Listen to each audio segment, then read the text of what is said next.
As faithful Catholics, we're left with one choice, I think, today, 2018. One choice. Make up your mind. Apostasy or tradition. That's it. This is true for us, and it's true for the few faithful bishops left in the church who are standing with Archbishop Vigano. Thanks be to God that they're doing so. Your Excellencies, it's time to come all the way over. And we are left now, in the meantime, what are we supposed to do? It's a question we get a lot at remnantnewspaper.com. What are we supposed to do? It's easy.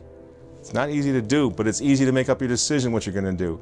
We need to pledge to keep the faith, the old faith, to stay in the church, not to go off and join the Orthodox and be all dramatic and slam the door. I'm going to go somewhere. Fight for the church and never become what they want us to become. Apostates, non-Catholics, fallen away Catholics, Protestants, anything but the traditional Catholics that our grandfathers and our grandmothers were, and that every saint in history was. Every virgin, martyr, pope, and priest in history was a radical traditionalist, a rad trad, a Latin Mass attending Catholic, a traditionalist. We must go back there. That's where sanity and faith live. That's where salvation can be found again. And if that means leaving our modernist parishes, then so be it. Bishop Schneider has already advised us to do just that. Take up your children and leave. Drive an hour if you have to, but leave. Get away from them. And people say, well, that's not practical. That's not reasonable. That's not doable. We can't do that. We can never go back. We can't set back the time, the hands of the clock. Really? Really, it's that impossible? We can't go back to rad trads such as Padre Pio, such as Maximum Kolbe. We can't do that. We can't be like St. Gianna, that she went to the Latin Mass. St. Maria Goretti, she went to the Latin Mass every day. Moving forward, G.K. Chesterton, traditionalist. Hilaire Belloc, traditionalist.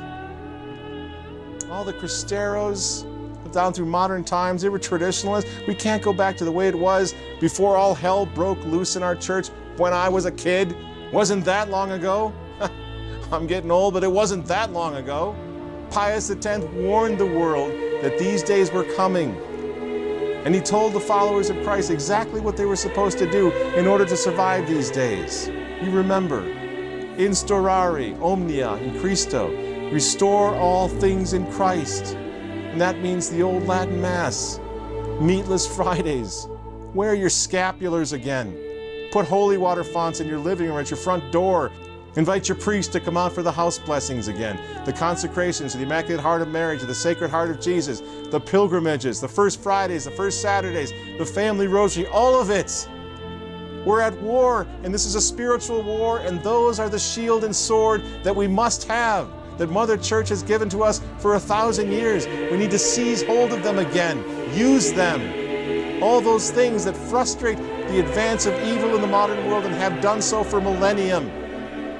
That's the challenge. And it's not an unreasonable challenge. I'm convinced the longer this scandal goes on in Rome, the longer it continues, the more the faithful Catholics are going to be done, are going to be fed up. The more they're going to pray, the more they will have the grace to see what's going on, the more willing they will be to rise up to the challenge for the men of Christendom to unite under the flag of Christ the King again, to become Catholic again. It is possible, friends. All that's needed is for us to have the willingness to do it.